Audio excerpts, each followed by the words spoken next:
Sejam bem-vindos a mais um episódio do Movimentcast. Eu sou o Matheus Winkler, estou aqui com o meu co-host, o Vitor Brito, e hoje a gente vai ter uma conversa de alto rendimento com uma convidada mais do que especial, que eu já vou falar quem é e já vou apresentar. Antes, só falar um pouquinho dos nossos colaboradores, patrocinadores aqui desse podcast, que é a Ultrassonografia no Esporte, um curso extensivo de 1 ano para fazer ultrassonografia musculoesquelética. É algo que tanto eu quanto o Vitor, a gente gosta muito do ultrassom e tem muita utilidade na prática clínica.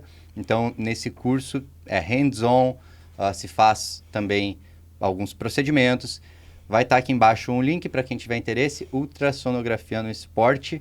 E agora a gente vai para a nossa convidada, que é uma pessoa incrível, uma pessoa muito querida, antes de tudo, né, como pessoa, uma pessoa muito legal. E ela tem grandes feitos no esporte. Ela é uma atleta, ex-atleta olímpica, no momento só atleta, mas atleta olímpica. Esportista. É também nutricionista, trabalha comigo, muito boa, por sinal. E agora pode se apresentar aí. Eu nem falei o nome. Então você se apresenta agora. Me chamo Manuela Líria e é isso, tudo que você falou aí. Obrigada pela apresentação. Legal demais, Manu. Obrigado pela presença aqui com a gente. Obrigada a você. Tenho certeza que você tem muito a contribuir tanto pra gente quanto para quem está assistindo. E a gente queria saber um pouquinho mais da sua história. Como é que você começou, o pessoal que não te conhece, o seu esporte, né, que é a natação. É verdade. E queria que você contasse quando começou isso, ou desde pequena você se apaixonou pelo esporte e foi tendo talento com relação a isso. Ô, Vitor, se ela começar com falsa modéstia, assim, de não Tem dizer, que cortar. não é grande coisa, eu vou te expor, eu vou falar Os das feitos. medalhas, eu vou falar dos feitos. Então, Tá. vamos lá. Vamos lá. Eu comecei a nadar, né? Então, eu sou nadadora, né? Que não tinha falado. Desde pequena. Lá em casa, a gente tinha que... sempre foi meio que obrigatório fazer um esporte até chegar no 2º grau. Então, ensino médio. E aí, então, eu fazia vários outros, né? Fazia natação, fiz capoeira, fiz ginástica olímpica. Acho que esses aí eram os principais. E aí, a natação eu acabei continuando porque tinha mais competição já desde pequena. E os meus tios lá de Brasília tinham uma academia. Então, também facilitava essa questão de nadar. E aí, eu fui me desenvolvendo, assim. Foi que nem eu fazia, minhas irmãs também, mas eu fui tendo um pouquinho mais de resultado. Então, eu acabei ficando na natação e os outros... Eu fui parando mesmo com a demanda, né? Que aí começou a treinar mais e tal. E foi isso. E teve algum momento da sua vida que você meio que transicionou de algo que você só gostava para ser um trabalho, assim? Mesmo jovem, porque a gente sabe que se torna um trabalho. Sim. Quando eu tava com 13 para 14 anos, eu recebi uma proposta para vir para São Paulo, para treinar no Pinheiros. E aí, a minha irmã também tinha entrado na USP aqui. E aí, a gente tinha apartamento aqui em São Paulo e tal, e a minha mãe veio, então, com a gente. A minha irmã mais velha estava terminando a faculdade lá, e aí a gente veio pra cá. Então, a minha família veio junto. Eu acho que nesse momento já deu um impacto, assim, de ser mais profissional. Até porque eu estava recebendo, mudar, né, querendo ou não, a família inteira para estar numa outra cidade por causa do esporte. Então, acho que teve esse momento, assim, de... Eu ainda não via como profissional, mas acho que foi um momento bem impactante, assim, Cara, nesse eu não sentido. sabia desse contexto da tua família, assim. Família maneira, irada demais a tua família. Sempre Tipo, me apoiaram muito. Um Isso, suporte muito grande, assim. sim. Minha mãe, meu avô, sempre... no modo geral também, tá? Quando a gente tava lá em Brasília, a dinâmica de levar pra natação, quem busca, escola, não sei o que, às vezes minha mãe passava o dia inteiro trabalhando. Então, meus avós, meus tios, todo mundo tava sempre envolvido, assim, de alguma maneira, não só comigo, mas também com as minhas irmãs, primos. Eu atendo, Então, todo mundo... alguns meninos da natação que estão profissionalizando, dois deles do Paineiras, e um deles ele estava falando, ele vem com o pai nas consultas e ele estava muito desmotivado. Eu perguntei o que estava acontecendo e ele falou, o treino tá bom, mas está prejudicando a minha vida social, porque ele pensa que ele, na cidade dele, onde ele tinha os amigos dele, as coisas dele, e daqui a pouco, tipo, ele vai rolando uma pressão e ele tem que abandonar coisas que ele fazia antes e tem toda essa coisa adolescente, né? Se conhecendo, deve ser um desafio muito grande. Para ti, tu ainda teve um fator que foi assim, ó, ruptura. Estamos mudando de cidade e eu vou fazer isso. Então, tu deve ter feito muitos laços ali, amizades ali. Mas conta um pouco como é que foi esse desafio de, enquanto adolescente, tu se focar em algo profissional, porque a gente, quando adolescente, a gente estava andando de bicicleta, tomando Coca-Cola e um trago ali, aqui e ali, né? Não, Álcool. Quando eu morava em Brasília, era uma coisa bem... Era mais criança, né? Mas eu brincava ainda bastante. Embora eu treinasse muito nos 2 últimos anos, assim, eu também brincava muito.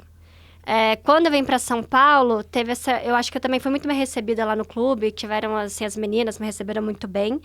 E aí eu acho que também ficou uma coisa mais... eu não senti muito isso. Não sei de que você tá falando, assim. Eu fui muito bem recebida, a gente fazia as coisas que eu já fazia. Então, a gente brincava depois do treino no próprio clube. Não tinha... Tinha uma festa, outra, assim, de 15 anos, uma coisa mais tranquila.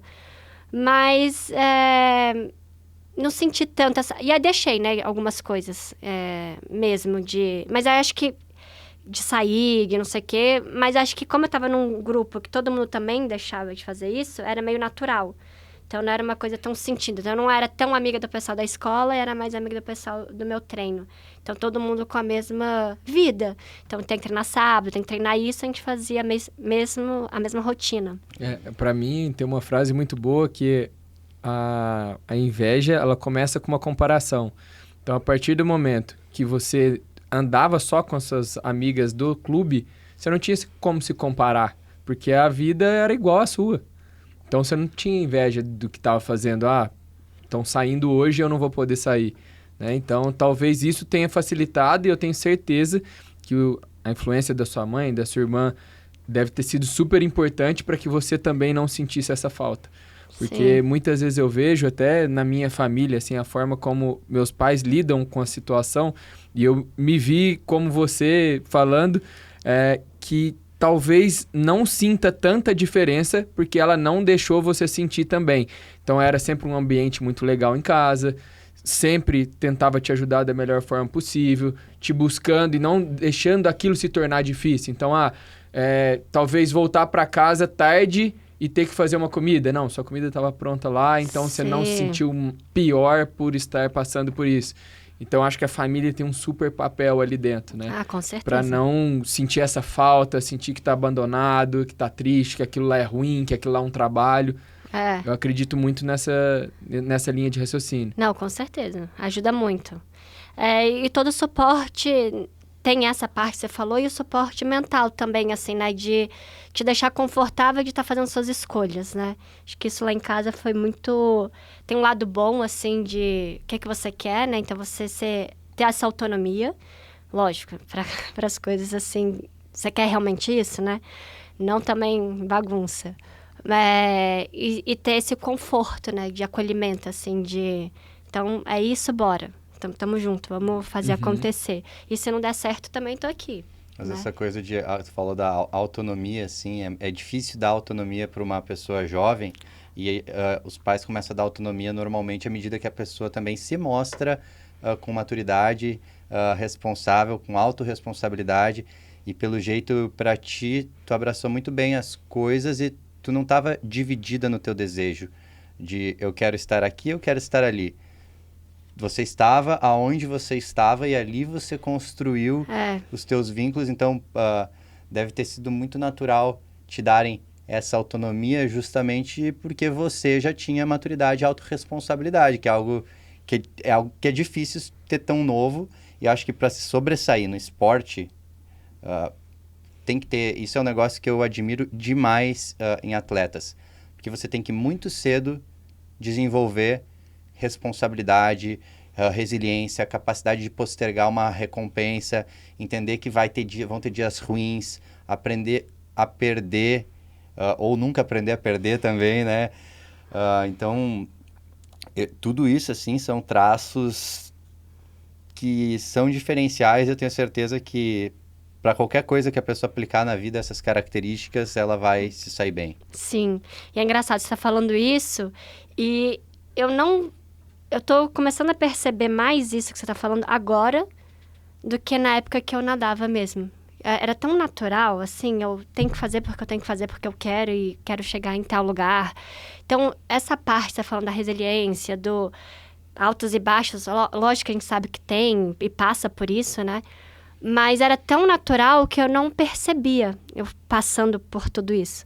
E aí agora eu tô tendo que aplicar isso mais na minha vida e com mais consciência do que quando eu nadava, que foi muito natural, assim, como você falou. E agora que eu tô tendo que aplicar esses aprendizados de vida pra a vida de agora, né? Você comentou que na época tinha um suporte emocional muito importante, a saúde mental importante. E dentro do clube tinha esse acompanhamento na sua época ou não? Não tinha. A gente não tinha psicólogo, era só por fora. E eu também comecei a fazer depois, quando eu tive 2007, que eu classifiquei pro Pan-Americano e nadei mal lá no Pan-Americano. E aí, depois disso que eu comecei a fazer, assim, a parte de psicologia, né? Não sei se é tratamento que fala. É acompanhamento, acompanhamento, né? Isso. Ótimo. E, então, eu demorei até um pouquinho, assim, mas era por fora. O clube não tinha. Mas em 2007 tinha tabu com isso, assim? Vinham, tipo, que você era maluca, ou tinha problemas, fazia terapia, ou já era saudável? Assim, eu pelo menos... com as pessoas que eu convivi, a gente não via dessa maneira. Foi mais uma questão de necessidade, assim. De antes estava tudo indo muito bem, fluindo bem. E aí, quando teve realmente uma baixa, você fala, opa... Eu também não vejo dessa maneira, que eu vejo que tem pessoas que são resistentes a buscar ajuda. E ajuda é super importante. Sim, eu tô falando assim, na minha família não tinha isso. E nem as pessoas que eu convivi ali, que, né, a gente via dessa maneira. Não, pelo menos... E foi uma mudança, assim, na sua vida? Você viu que após esse acompanhamento, você conseguiu controlar um pouco melhor as coisas? Demorou um pouquinho. Não tava vendo, assim, não vi resultado, assim, não, de... Nossa, é o que agora... é normal, né? Exato. Saúde mental não é algo que... toma um remédio e pronto. Isso. Resolveu, é um trabalho. É um trabalho. E foi duradouro, assim. E eu acho que também, ainda mais na parte de formação de atletas... Tem que começar muito antes de ter um problema. Sim. Você trabalhar muito mais com a prevenção e trazer maneiras da pessoa saber enfrentar os momentos difíceis, porque tem, entre aspas, muito mais derrotas do que vitórias, e você encarar todas as situações, você tem que estar preparado. Não adianta nada, depois que deu, sei lá, 10 derrotas ou uma derrota importante como a sua, e virar e falar assim, agora eu preciso trabalhar minha saúde mental, não é do dia pra noite, né? Você começa a ver, assim, o que tá acontecendo. Se eu tava treinando bem e não me sair bem, de onde é que tá vindo, né? De onde é que eu posso melhorar? O que tá acontecendo? E aí a gente foi pra essa parte da terapia, né? Da psicologia. E tu falou que tudo começou porque tu foi mal em um campeonato, sul-americano? Pan-americano. Tá, e aí tu foi mal e aí tu começou esse trabalho. E eu sei que depois conquistou algumas medalhas de ouro aí, né? No revezamento, no Pan-Americano. No Sul-Americano foi individual, né? No Sul-Americano individual, E também revezamento? E também revezamento, aí Pan-Americano também, aí depois anos depois, né? E vários outros campeonatos também, ouros e tudo mais. Mas qual foi a diferença nesses campeonatos, nesses Sul-Americano, Pan-Americano, que aí você performou super bem? Foi depois de todo esse processo, assim, e você sente que você estava melhor da parte mental e que isso teve algum impacto? Como é que foi isso? Sim. Eu acho que não acompanhei, né, a minha parte fisiológica de quando eu estava melhor, tipo, desenvolvimento, tudo, só que eu acho que eu não tinha maturidade. Aí eu até nadei melhor mais velha, que teoricamente, assim, a gente não estaria tão bem, mas eu estava muito mais madura. Aí foi a partir de 2014, 2012, 13, 14. Aí eu acho que eu dei uma boa melhorada. E aí eu acho que juntou isso, a parte de maturidade, a parte mental, né? Com treino também, mas que eu acho que eu já tinha também esse treino de antes, né? Acho que não... Poderia ter dado resultados melhores um pouquinho antes, é isso que eu quero dizer. Legal. E dentro desse acompanhamento, dentro do clube, tinha a parte de nutricionista ou não? Tinha. No clube, que eu lembro que acho que foi 2012 ou 13. No Minas, eu sei que tinha, o ano que eu cheguei, 2010. No Pinheiros, quando eu tava, não lembro da parte nutricional. Aí quem fazia, como eu falei, a gente fazia tudo por fora. E aí, hoje eu sei que o Pinheiros tem também, tanto psicólogo quanto a parte nutricional. Na minha época, não lembro, pelo menos eu não tinha, não fazia lá. E no Minas sempre teve. Tinha a parte de nutrição, da medicina, fisioterapia. E não lembro também da parte de psicologia lá, no Minas. E uma coisa até que eu te perguntei antes é se você via algumas coisas que te passavam da parte nutricional e que às vezes talvez você se negligenciava por questões de... Porque quando a gente é mais novo, né, jovem, adolescente, você é meio rebelde. Você não quer seguir o que os outros te falam, por mais que você saiba que aquilo é importante, né? Sim. Então, você consegue enxergar algumas coisas da Manu de lá atrás que você fala assim, nossa, podia ter ido melhor? Ai, com certeza. Quando eu morava com a minha mãe, né? Essa parte que eu falei que a gente se mudou pra São Paulo. Bom, toda a vida, mas essa parte de São Paulo e tal. Então, tinha essa coisa do sono, de dormir cedo, do jantar, do almoço, tudo já certinho. Os lanches, logo depois do treino, ela já levava. E aí, quando eu me mudei, eu nadei no Minas também. Fui pra BH. 2010. Então, eu tinha 20, 21. Nem era tão nova, mas ainda assim, mais nova. Você foi sozinha pra lá? Aí eu fui sozinha, essa parte aí eu fui sozinha. E aí lá eu senti assim, a parte de suplementação seguia, mas médio, mas principalmente acho que a comida, sabe? Comer muita porcaria. Não tinha mais comida de mãe ali. E aí assim, tava sempre pedindo, comendo fora, pedindo comida, aquela coisa assim, não era tão... Não via essa importância que tinha. E o sono também.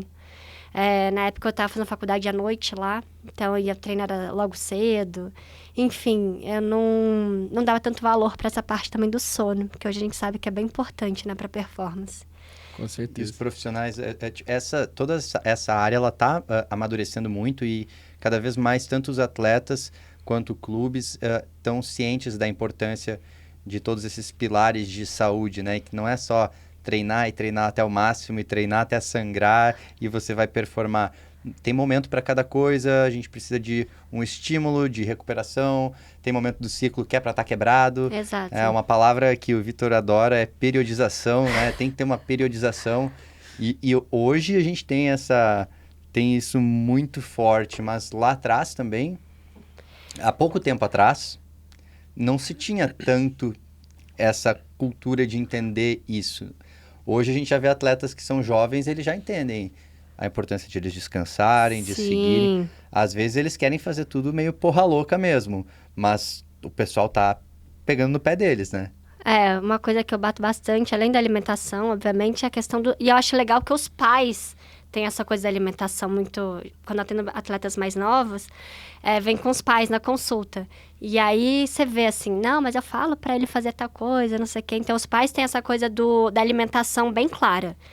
Agora, do descanso, já não é tão claro. Aí tem que sempre ficar falando sobre isso. Mas já tem uma visão bem diferente, pelo menos de quando eu nadava, assim. E uma conexão muito maior, né? O nutricionista, o médico com os técnicos também.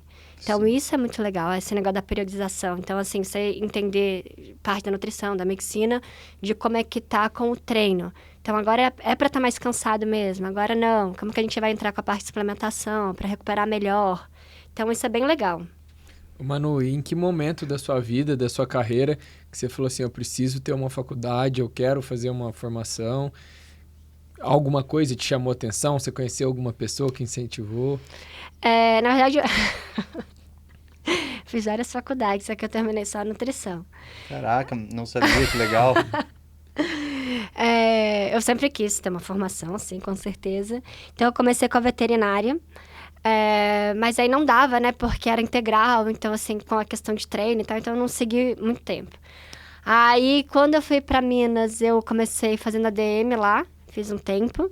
Aí eu falei, nossa, insuportável. Achei chato. Muita matemática. Eu falei, nossa... Tu não gosta de matemática? Sou péssima. Escolheu ADM. Queria uma coisa mais geral. Como eu não sabia o que eu queria, eu falei, vamos ADM. Aí eu, não dá pra mim. Aí eu fui pro direito. Aí eu tava fazendo direito, aí eu tive que parar um pouco por causa das competições. E aí minha família sempre falou, não, você tem que fazer alguma coisa que esteja relacionada com esporte, que não sei o quê. Pra quando você parar, você já fazer uma transição muito melhor. E aí, quando eu voltei para São Paulo, eu fui fazer nutrição. Mas por isso, assim, não Não teve teve uma nada influência. específico. Não, nada, ai, não, lindo, assim, ai, quero muito, não. E Legal. Até, perdão de cortar assim, mas é que a gente escolhe tu foi pro esporte, depois teve que escolher uma faculdade no momento depois. Mas eu acho engraçado as pessoas que com 17 anos escolhem uma profissão e falam assim, ah, não, o motivo de eu ter escolhido a medicina é porque eu quero contribuir com a sociedade, ajudando pessoas e eu gosto de... Cala a boca, tu nem sabe, não sabe nem amarrar teu tênis direito, como é que tu sabe o que tu quer fazer da vida? As pessoas escolhem sem saber, na verdade, o que vai ser. E a gente vai no meio do processo, às vezes, aprendendo a gostar das coisas e conforme a gente vai se tornando bom em algo, a gente vai adquirindo mais conhecimento, a gente vai tendo mais satisfação em fazer aquilo. Sim. Porque aí você começa a executar algo bem, traz resultado para as outras pessoas, que gera feedback para você, você sente um grau de importância dentro daquilo que você faz, e daqui a pouco você começa a gostar da coisa, né? Então eu acho que essa questão que tu falou, não teve um grande motivo. A maior parte das escolhas das pessoas não tem um grande motivo. Elas criam uma história, mas o motivo se constrói no processo de caminhar o caminho, né?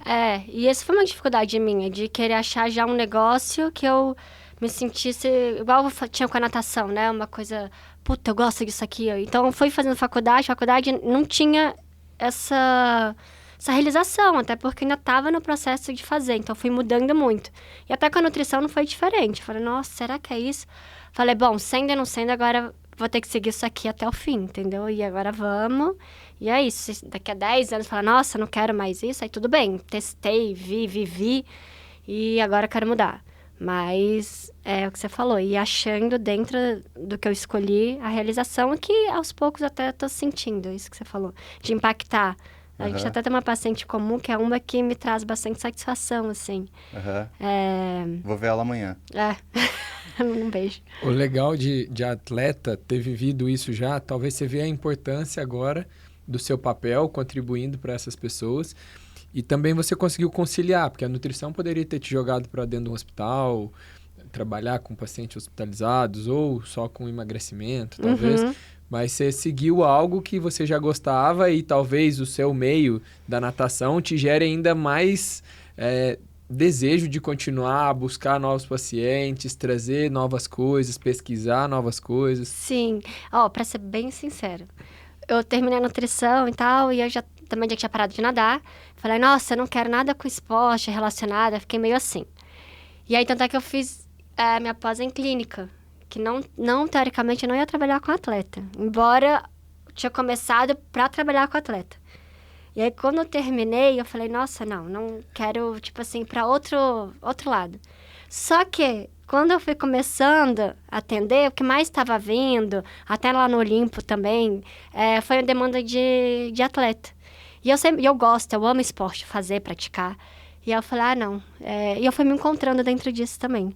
Então, A vida te mostrou. Não precisou você escolher. É que aquela coisa Tentei que, tipo, fugir. às vezes é um pouco de resistência que tu cria porque, eu tô pivotando a carreira, então eu vou terminar esse capítulo e eu vou começar o próximo capítulo. Mas, na verdade, tem uma continuidade de um capítulo para o outro e dentro do segundo capítulo, o primeiro também existe, né? Frutos dele. Então, tipo, eu vejo muito, assim, que pelo fato de você ter tido toda essa vivência, ter passado na pele muito, a conexão, o nível de conexão que você consegue ter com essas pessoas é outro.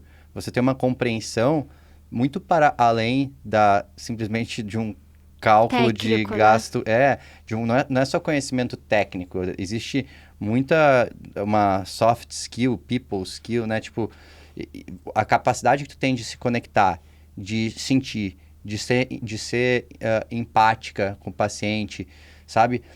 Isso potencializa muito o resultado que você pode trazer para ele, né? Então, isso são potências que você tem, que você adquiriu através da sua vida, não dentro da nutrição necessariamente. Assim como para a gente também, a parte médica, técnica, assim, eu brinco assim que, tipo, dentro do consultório, o que eu faço, assim, de medicina deve ser uns 10 a 20%.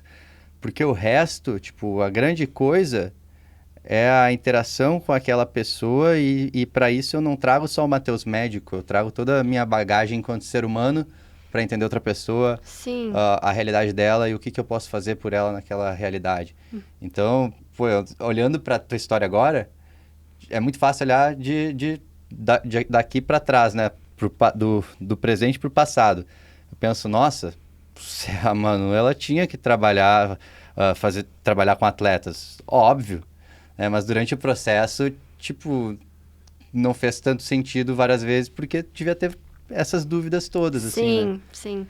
E tem coisas que é isso, que é vivendo, né? Que a gente vai se encontrando, que às vezes não adianta ter, igual você falou, a pessoa com 17 anos já tem que decidir porque eu quero isso, aquilo. E tem coisas que a gente vai vivendo que o caminho vai se abrindo, assim, né? Uma pessoa uma pessoa que vai para uma Olimpíada, depois de ir para uma Olimpíada, existe ainda prova de faculdade, TCC, alguma coisa que pode te deixar ansiosa? Ah, tem, que são habilidades bem diferentes, né? Tudo que envolve assim, essa parte TCC, não sei o que, eu fico. Falo, será que eu vou dar conta mesmo? Sabe? Tipo... É porque talvez você não passe por isso todos os dias. O outro você foi preparada para estar ali. Exato. Então, ali é o seu mundinho. É. A partir do momento que você saiu do seu mundinho, tá na frente de pessoas para falar ou passar algum conteúdo, é completamente diferente, né? Com certeza. Isso aqui, por exemplo, já fico nervosa. É? Eu já fico meio... Aham. Cara, se me botassem pra jogar bolita na frente de 10 pessoas. 10 pessoas, botasse 100 pessoas pra me assistir, fazer qualquer coisa, eu tenho certeza que eu ia performar mal. Eu ia amarelar todo, eu ia ficar tipo, todo embotado. Eu lembro quando eu era pequeno, eu jogava basquete, se meu pai ia assistir o jogo, eu jogava muito pior, porque eu ficava nervoso que meu pai tava me vendo. Tinha que surpreender, né? Mas ao mesmo tempo, eu passava muito por isso, meu pai ia me assistir, só que talvez ele me atrapalhava, porque ele ficava enchendo o saco do treinador para me mudar de posição. E aí, se eu falava assim, deixa o treinador fazer. Eu treino com ele todos os dias. Agora você quer mudar o que ele faz. Mas não era por isso.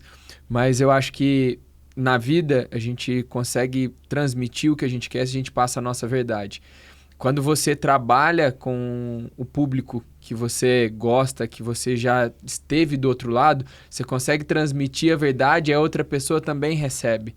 Então, uma nadadora que vai passar com você hoje, ela vê, nossa, ela já foi nadadora, ela fez isso e talvez ela tenha feito errado, igual eu estou fazendo, mas ela está me ajudando a fazer o certo. Sim. E aí ela começa a confiar e acreditar e talvez mudar o destino dela. Com certeza. Então, acho que talvez você ter sido inserida naquela especialidade, né, na parte da nutrição relacionada ao esporte, é justamente por isso. Porque a sua verdade estava ali dentro. Sim. Né? Flui melhor, né? Flui muito melhor e mais fácil, né? Mais fácil. E como é que foi o teu processo da Olimpíada do Rio? Me conta que tu nunca contou assim como foi o processo inteiro, como é que foi estar lá, teu sentimento com a vibração da galera. O processo é a vida inteira, assim, né? De treino e tal, não tem Lógico, chega um momento assim mais próximo, a gente fica focando Olimpíada, mas é um processo de uma vida para aquele momento. Mas acho que nos últimos anos, assim, eu vim evoluindo muito bem, estava muito confiante, né? Então, acho que isso foi muito bom. Mais madura, que nem a gente falou um pouco. E quando eu classifiquei e tal, lógico, foi super feliz e tal. Eu falei, poxa, tantas Olimpíadas, algumas eu fiquei mais perto, eu não consegui ir. Eu queria, às vezes, um lugar diferente, né? Nossa, sei lá, ir pra França, que nem teve agora. E aí, do Brasil, eu achei muito legal, que assim, em casa, eu já tinha tido um Pan-Americano em casa, mas tava querendo um lugar... Só que quando chegou lá no Rio, a primeira prova que a gente teve, que foi revezamento 4x100 livre... a torcida, assim, gente, eu me arrepiei, meu olho encheu de lágrimas, assim, de emoção, porque a gente não tá acostumada com essa torcida, né? Quando tem campeonato aqui no Brasil e tal, vai a família, o clube, e é isso, poucas pessoas.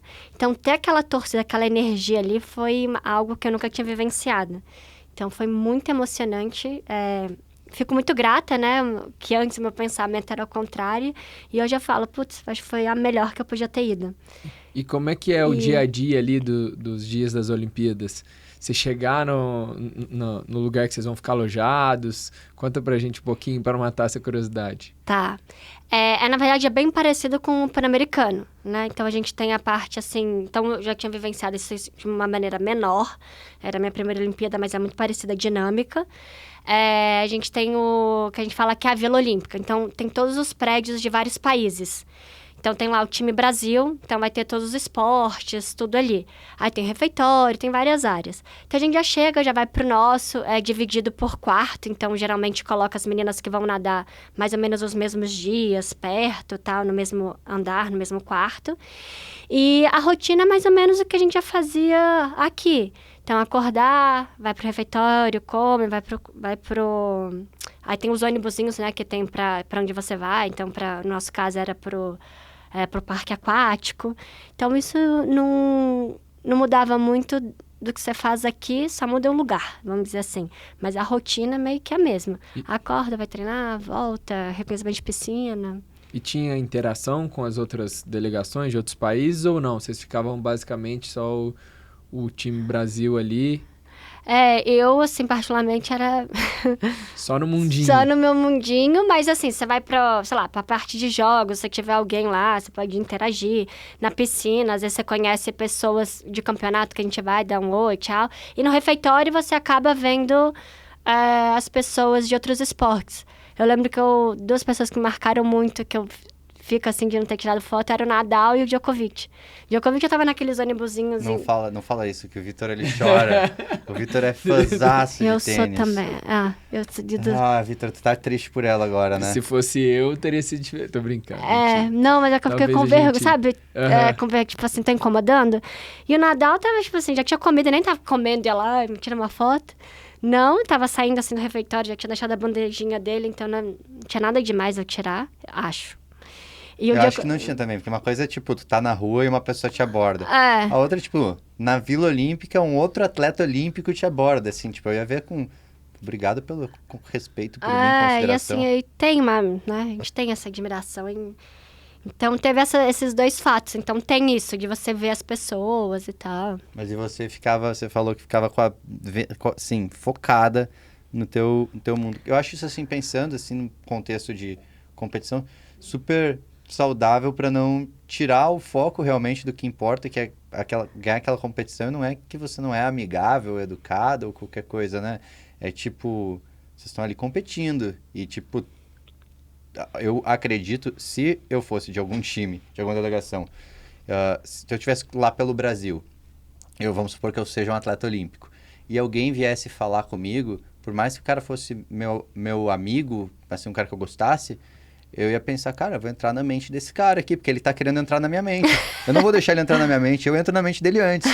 Tipo, então eu acho que eu teria a mesma postura que tu, em vez disso eu ia preferir ficar, tipo, focado na minha, assim... na verdade, quando eu falei, assim, de como é que era lá, né, não era nem disso da mente, mas viver meio que o que eu já fazia... meio padrão. Você se preparou, né? Não fiquei assim... lógico, a gente saía pra conhecer um pouco a vila, ver algumas partes, mas nada, sabe, de... Sim. Eu tenho uma frase que é, no momento da pressão, você não se eleva ao nível do desafio. Você cai pro nível do seu treinamento. Então, não espera no momento que rolar a pressão, não vai surgir uma no diferente que vai fazer um negócio ultra que nunca fez. Não. Tipo, tu vai fazer o melhor daquilo que tu sempre faz. Então, o fato de tu manter uma rotina estável e tudo mais, tipo, ainda mais num contexto de, eu vou fazer o que eu faço bem. Tipo, tira uma ansiedade, reduz, assim, a ansiedade, né? Sim. E as mídias sociais? Como é que era estar com o celular na mão ali durante a preparação... E durante as competições, depois das competições, ver o que o pessoal estava comentando? Como foi essa relação sua com as redes sociais? Eu era meio... Hoje em dia, eu vivo no celular, né? Um pouquinho antes da gente entrar, eu estava no celular, né? Antes, não. Eu lembro até num Pan-Americano de 2015, né? Um ano antes. A gente no time Brasil fazendo alguma coisa, eu deixei meu celular cair em algum lugar, depois eu vi que era no sofá. Mas como eu tava no quarto lá com a menina, que ela tinha um despertador, a gente já sabia o horário que eu lembro que eu fiquei 1 dia e meio, quase 2 dias sem celular, por exemplo. Até postava, mas não era essa coisa. Eu falei, puta, eu não sei onde eu pus meu celular, depois eu vejo isso. E aí fiquei lá sem o celular. Então, não... Aí, tudo bem, em 2016, ainda assim não era de ficar mexendo tanto. E eu nem acho que era tão forte quanto é hoje. Então, eu não era uma pessoa deslumbrada com a rede social, eu não via tanto. Acho que se fosse hoje em dia, talvez fosse algo que eu ia ficar mais assim. Seria diferente. Seria diferente. Hoje em dia, naquela época, não... Nem lembro se eu postei. Agora eu teria que entrar lá no meu Instagram, assim, pra ver essa... como é que eu fiz. Ao vivo, né? Mas não era de postar, de ficar mexendo tanto. Então, não tirava muito nem meu foco, nem minha energia, assim, com isso. Uhum. Mas, ao mesmo tempo, a gente sabe o quanto é importante isso, né? Porque isso pode te prejudicar ou te colocar num momento que te tire totalmente o foco e que você talvez não performe como você não performou no Pan-Americano. Não estou te falando que você fez isso no Pan-Americano, mas ao mesmo tempo tem pessoas que deixaram influenciar a carreira e o momento do campeonato, e isso tirou, às vezes abandonou o esporte porque não performou bem em algum lugar, e aí isso é super importante. A gente cuidar da saúde mental também relacionada com a rede social, porque ali é crítica, elogio o tempo inteiro e pode te tirar do foco. Comparação, né, com outras pessoas. Acho que a comparação talvez seja o que mais tira, assim, o foco. E, a rede social tem um lado bom e um lado ruim, né? O lado bom é na questão de se promover, então, patrocínio, todas essas coisas que eu acho que ajuda muito o atleta, né? Até porque depois disso, fazer essa transição, quando você tem mais visibilidade, ajuda muito. E tem a parte ruim disso, de tirar às vezes o foco, se comparar, ver algum comentário que não foi bom. Então, acho que saber dosar isso é importante, né? Eu tenho uma expressão que é post and ghost, que é tipo assim, é o cara que usa o Instagram, basicamente, tu entra, tu posta o que tem pra postar Tchau. e tu vaza. Eu acho que é uma forma mais saudável de utilizar nesse contexto, né? É a velha frase, postei e saí correndo. Só não rima, mas post and ghost fica legal, né? Mas tem que... Assim, eu quando eu posto alguma coisa assim relacionada à nutrição hoje, eu sempre quero saber, interagiram? Teve feedback? Alguém comentou alguma coisa? Tipo assim, porque ficou é uma legal? ferramenta profissional agora, né? Ficou legal? Não ficou? Gostaram? Bem ou mal, eu quero esse retorno, né? Então, eu fico entrando ali toda hora. Mas... A gente falou sobre as Olimpíadas e a gente sempre puxa o seu lado nutricionista. E como é que foi essa transição? Entre aspas, aceitar que hoje você ainda continua uma esportista, a gente até falou isso. Uma atleta, na verdade, uma né? atleta. Ainda compete, né? Voltou a competir agora, Voltei esse ano. E ser nutricionista no consultório. Tá. Ainda é um processo, ainda tô nessa transição, ainda não acho que assim, não me vejo ainda, nutricionista, né?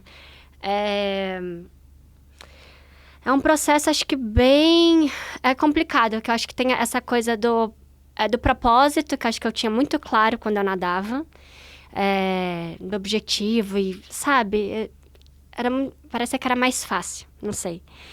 E até de se encontrar ali, assim, fazer parte de uma coisa, né? E hoje, como nutricionista, primeiro, é um trabalho muito solitário, você atendendo as pessoas e tal. A gente já tem ali na clínica, mas eu não me sinto, assim, num ambiente igual eu tinha, assim, como atleta, sabe?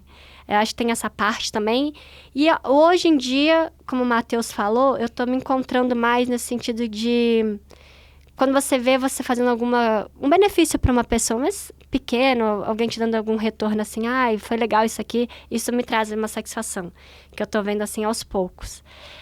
Mas ainda tá sendo um processo ainda bem difícil, eu não acho que eu fiz ainda não, sabe, totalmente, ainda tô me encontrando. Mas tem gente que nunca consegue fazer esse processo, né? Tem muita gente que afunda, que fica depressivo depois, tem muitos problemas, eu digo, quando termina o seu momento de alto rendimento e o pico no esporte, porque é uma questão de você cria uma identidade, né? Você é atleta, você faz isso desde muito cedo, você se constrói atleta, você consegue, tu falou que é mais fácil, Eu discordo completamente. Tipo, com certeza é muito mais difícil do que se tu tivesse terminado a escola, feito nutrição ali logo na...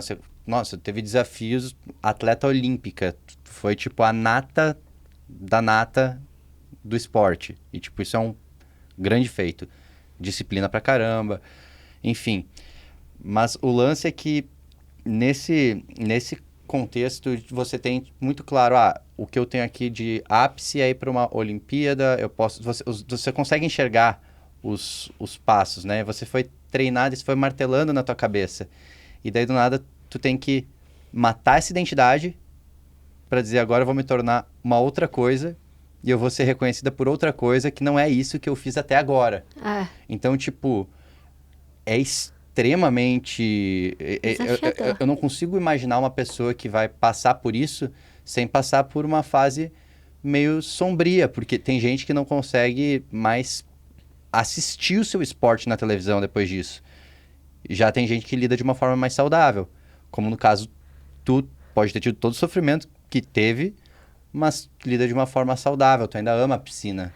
Eu gosto, e eu acho que uma coisa independe da outra. Na minha cabeça, assim, uma coisa independe da outra, assim, eu gosto de nadar, eu gosto do ambiente, eu gosto de estar ali, mas não é meu foco mais.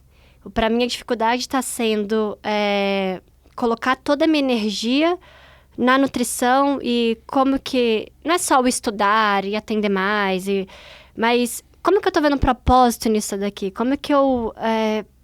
sabe, coloca, não sei, eu não sei nem explicar. É que tu viveu um propósito muito forte. Tipo, teve um propósito muito forte, muito cedo, que e eu muito dependo claro. dos outros também pro meu resultado, assim, entendeu? Eu acho que a gente vivencia isso do outro lado, porque o nosso propósito, talvez a gente consiga ver resultado num pequeno detalhe, sabe? De uma pessoa chegar e te passar um feedback, só que antes o seu propósito era muito grandioso. Então, você coloca, por exemplo, numa medalha algo muito, sabe, talvez não muito palpável, e quando você tem o seu propósito, aquilo é muito claro. Agora, pra gente ali no dia a dia, você quer influenciar pessoas. Eu posso influenciar a Manu, posso influenciar o Matheus.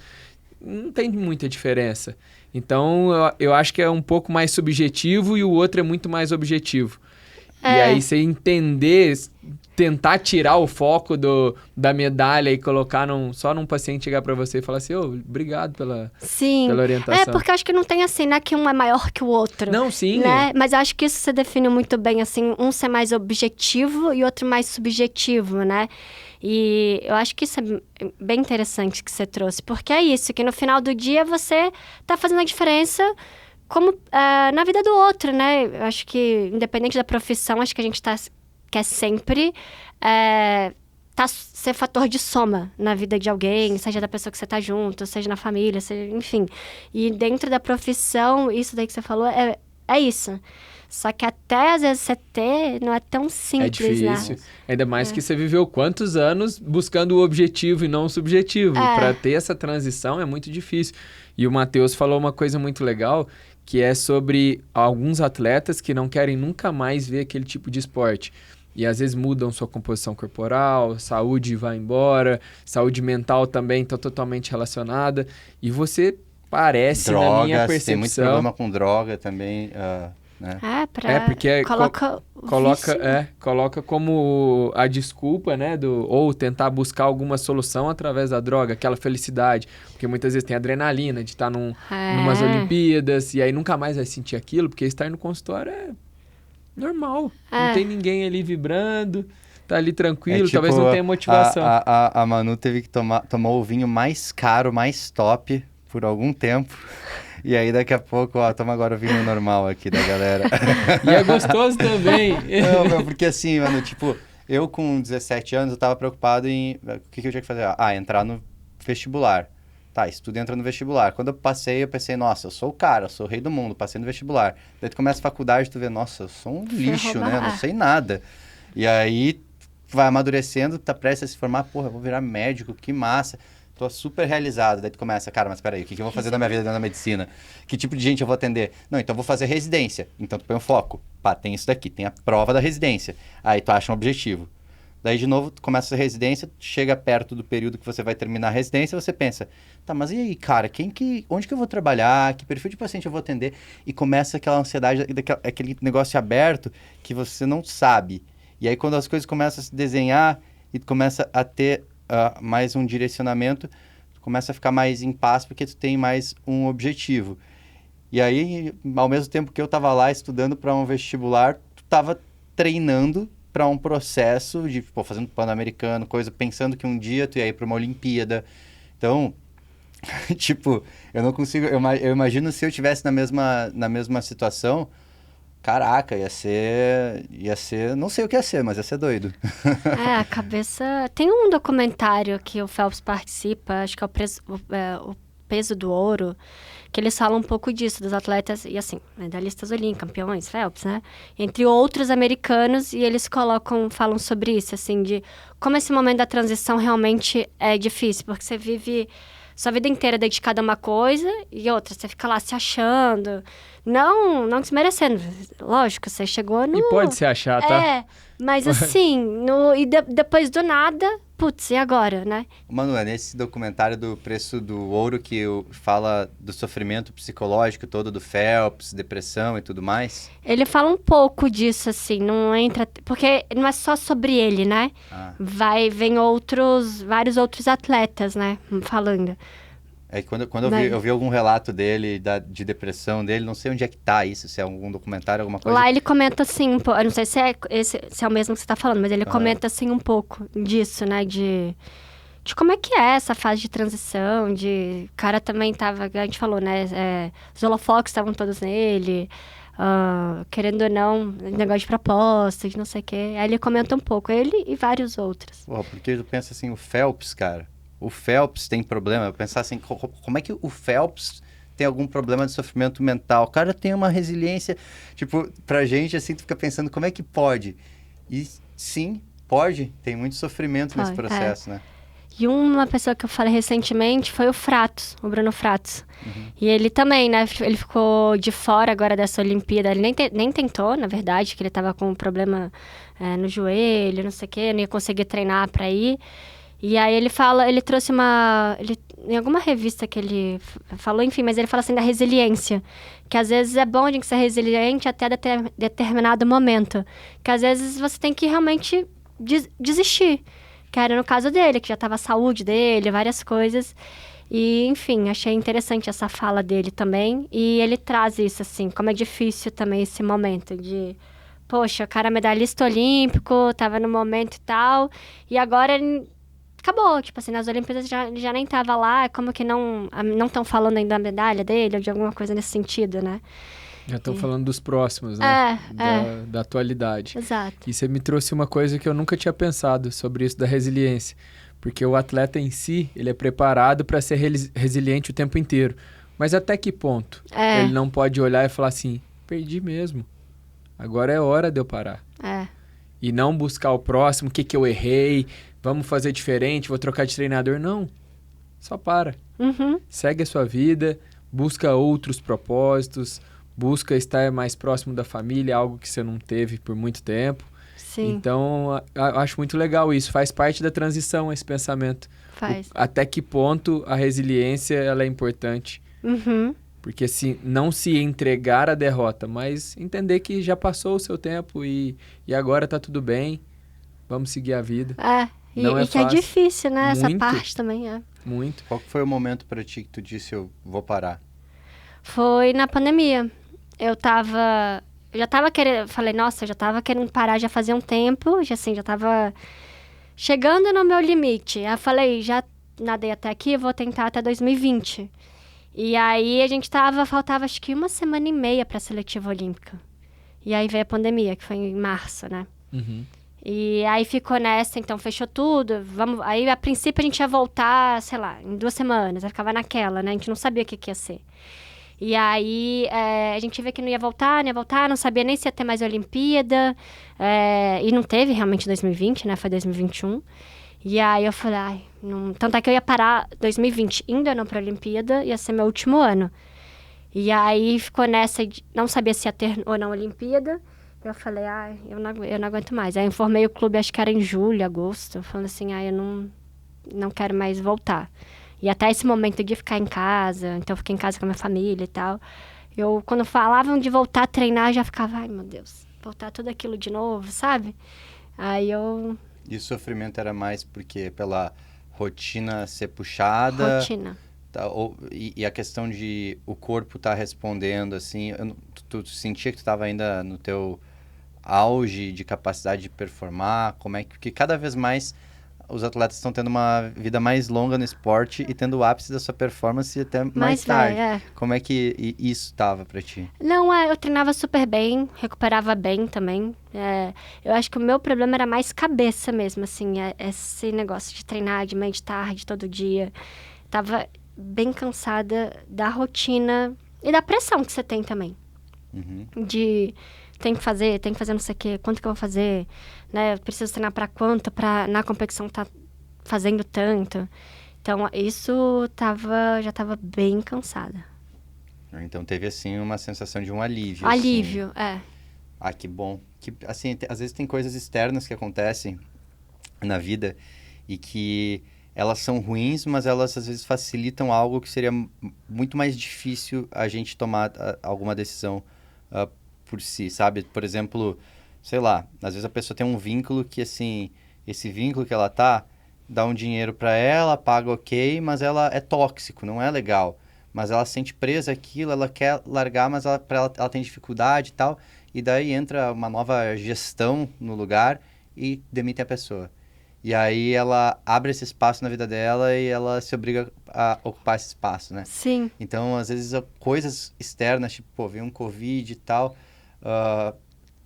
com um cenário assim, meio que facilita algumas coisas, A decisão, né? Que às vezes a gente tem dificuldade de tomar, que é o que você falou. A vida toma decisões pra gente.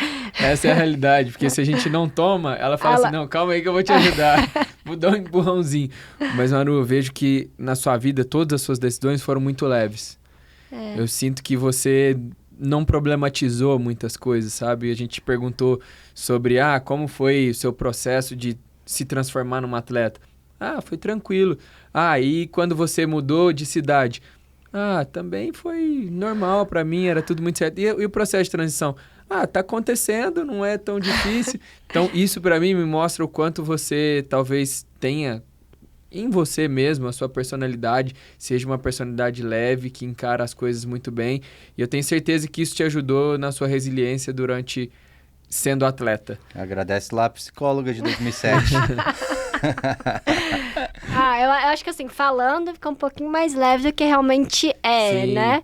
Mas obrigada, assim, acho que é puxado, mas é isso que você tem que levar, né? Não tem, às vezes, muito pra onde fugir, né? Então, o que tem é isso, vamos fazer da melhor forma possível. Mas não é tão leve quanto eu tô falando. Não, com certeza. Mas eu vejo também... Na minha cabeça, né? Eu digo assim, que a cabeça... Eu trago mais uma vez aqui falando, talvez o jeito como minha mãe sempre lidou comigo, talvez tenha sido muito parecido com a sua mãe. Porque minha mãe sempre me mostrou o resultado da coisa e não o caminho. Então ela falava, você tomou uma decisão, é isso que você quer? Então eu vou te ajudar a chegar lá. E olha o quão é bonito chegar lá. E aí, mãe, tá muito difícil, tal, não sei o quê. Não, vamos lá, porque você tá buscando isso.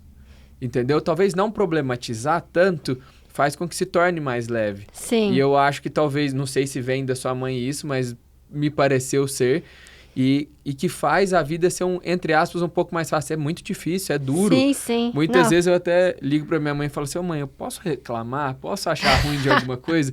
Porque eu sei que você vai me falar que não, vamos embora, tá tudo bem, vamos levar. Só que ao mesmo tempo é difícil, é doloroso. Aí depois que passa... Você vira e fala, não, foi tranquilo. Foi boa. Eu não quero ajuda, eu só quero desabafar. Não me traga soluções. Eu não quero isso. Não tenta solucionar os meus problemas, eu só quero desabafar. Exato. Cara, mas isso é muito engraçado, Manu, porque, tipo, a gente já te conheço mais, a gente já trocou várias ideias e já em momentos que tu tava com ansiedades, com coisa, então eu também vi um outro lado teu e todo mundo tem esse outro lado. Eu vou te falar que, assim... é engraçado que às vezes as pessoas vêm conversar comigo assim, pô, tu já tá tranquilo, encaminhado, porque porque eu tô trabalhando, fazendo as minhas coisas, me desenvolvendo. Só que dentro da minha cabeça, cara, eu tenho 1 milhão de ansiedades, medos. Cara, putz, será que eu faço isso ou aquilo? Porque tu vê que tem muitas opções de coisas e tem muita coisa desconhecida, tem caminhos certos, tem os outros te falando o que talvez você deveria fazer, tem o que você quer fazer de fato e você tem que jogar com tudo isso, né? Então, é muito mais complexo do que a gente pensa quando a gente entra dentro da cabeça de uma pessoa, mas a gente se trabalha para trazer o nosso melhor, assim, né? Sim, com certeza. Só que, poxa, os demônios de todo mundo tem os seus, assim. Porque por mais que você tome uma decisão, que nem vocês, quero ser médico. Só que eu acho que vocês, na cabeça ali antes, vocês não sabiam a dificuldade que ia ser. Desde passar no vestibular, depois a faculdade, depois a residência, né? Quando você fala assim, estou disposto a pagar preço para tudo isso, né? Que nem eu não sabia que para ser atleta, as coisas que eu tenho que passar. Talvez se eu soubesse tudo antes, que nem você falou da sua mãe, o objetivo é esse aqui. Então, se soubesse todo o caminho, talvez você fale, não, então eu quero outra coisa. Ser médico, assim, quando tu entra na faculdade, passou no vestibular, os amigos, a família falam, agora tu tá resolvido, tu tá encaminhado. Venceu na vida. Recém começou. Tu ainda vai levar muita paulada. Mas isso é o bonito da vida. Se não tivesse dificuldade, todo mundo ia estar ansioso, depressivo, porque toda vez que tem algo fácil, você acha que não valeu a pena. Não tem aquele sabor da conquista de você falar assim, nossa, eu precisei ser muito forte, precisei criar mecanismos novos, amadureci. Isso tudo faz parte do processo e torna o que a gente é hoje. Sim. E daqui pra frente a gente vai continuar aprendendo. Se a gente parar de aprender, é o que eu Não falo. tem graça, né? O ritmo do eletrocardiograma, ele tem altos e baixos. Se for só uma linha reta, é porque você morreu. É isso aí. Verdade. Legal demais, Manu, saber da sua história, saber de tudo que você passou. A gente te admira muito. Tudo que ainda tá passando. Tudo que ainda tá passando. Obrigado por abrir aqui verdades, porque, cara, essa é vida real. É isso. Vida real. Tem muita gente que só pega e fala só o lado bonitinho e emulado, assim, né? Mas quando a gente é real, assim como tu é real, não precisa fazer muito esforço, assim, não precisa ficar fingindo. Tipo, uma mentira, é difícil tu perdurar na mentira, né? Tu projetar uma coisa que você não é. Eu acho que essa questão de falar também do processo dos sofrimentos gera muita identificação com as pessoas, porque todo mundo é um pouquinho problemático. E se você pudesse dar uma dica aí para uma nadadora jovem que está começando agora, o que você falaria para ela? Se é isso mesmo que ela quer, né, de insistir, acho que persistir, procurar comer bem. Acho que além de treinar, né, ver as outras coisas externas, acho que hoje eu vejo o descanso, o sono, principalmente da noite, a alimentação e aí a parte aí de treinamento tá bem encaixada e tal, aí tá num lugar que ela confie, que ela esteja bem. E saber que é isso que você falou mesmo, altos e baixos, como tudo na vida, mas focar ali no objetivo que ela tem. Manu, e para qualquer pessoa, independente de ser nadador, do que é, o que faz da vida, o que tu diria para a pessoa assim sobre se manter disciplinado, assim, que eu tenho certeza que tem algum conselho para dar sobre disciplina? Disciplina? Ai, cara, eu acho que é fazer aquilo mesmo sem vontade, né? De saber que... Eu acho que é ter coerência naquilo que a gente quer ser, o objetivo que a gente tá traçando, e ser coerente com aquilo ali. Então, se eu quero, sei lá, ser médico, então eu sei que eu tenho que estudar tantas horas por dia, não dá pra eu ficar saindo e no dia seguinte tá morto. Quero ser atleta, mesma coisa, tem que treinar todo dia. Ser coerente naquilo que você tem de objetivo. Ou como pessoa também, então eu quero ser uma pessoa melhor. Então, para isso, o que eu preciso fazer, né, todos os dias? Eu quero ser melhor atleta, melhor profissional. O que eu preciso fazer? Acho que é ser coerente com o objetivo que você tem e fazer aquilo com ou sem vontade. Porque, na maioria das vezes, a gente não tem vontade de estudar, às vezes, puta, hoje tô cansado pra trabalhar. Mas tem que trabalhar. Não quero treinar, tem que treinar. Acho que é isso. Cara, baita... Pô, eu nunca diria que coerência é uma chave para disciplina. Mas coerência é uma chave para disciplina. Você tem uma questão identitária aí, né? Eu sou isso? Eu quero ser isso? ok? Então, haja como isso, paga o preço. O Silvio Santos tem uma frase, eu não vou saber falar. Finado Silvio Santos, né? Rest in peace. Exatamente, por isso fazer uma homenagem para ele, mas eu não sei exatamente a frase dele. Mas ele fala que muitas vezes a motivação e a transpiração, você tem que ir muito mais através da transpiração, porque se você depender da motivação, você não vai conseguir chegar lá. 90% transpiração e 10% Motivação. motivação. Porque a maior parte dos dias você não tá extremamente motivado para fazer aquilo. Você só tem que ir lá e fazer. O Silvio Santos, aliás, baita cara, trabalhou até os Baita cara. 91 anos. Eu também quero Caraca. trabalhar até... Eu também, quero ser útil. Eu também. Faz bem, né? Eu gosto. Ô, Manu, e assim, pra galera que quiser passar contigo por consulta, conhecer mais do teu trabalho, onde que eles te encontram? Pelo meu Instagram, acho que é uma ferramenta mais fácil, né? Aham. Manu Lírio, com I, Y onde? no Li. L-Y-R-I-O. Manu, M-A-N-U, Lírio. A gente vai deixar aqui embaixo É na mais descrição, fácil. que já ajuda também. Pessoal, se vocês gostaram aqui desse episódio até então, né, pausa ele, envia para os seus amigos, amigas, que essa é a maior forma de nos ajudar também, enviando a mensagem para mais gente. Se você está interessado em começar um acompanhamento nutricional com alguém que sabe o que está fazendo, que vai te ajudar a performar mais, seja qual for o teu objetivo, não precisa ser necessariamente esporte, pode ser outro objetivo de performance de vida, super recomendo a Manu, assina embaixo, ela é top e a gente vai deixar aqui o teu contato aí. Obrigada, gente. Prazer. Manu, obrigado pela presença. Ficamos muito felizes de você estar aqui com a nossa troca. Você é uma pessoa muito leve, muito alegre e espero que você tenha aí uma transição tranquila e que você agora na nutrição e sendo uma esportista continue fazendo esporte, porque muitas vezes a gente abandonar o esporte também é algo que vai fazer mal para a sua saúde no futuro. Sim, muito obrigada, viu? Foi um prazer.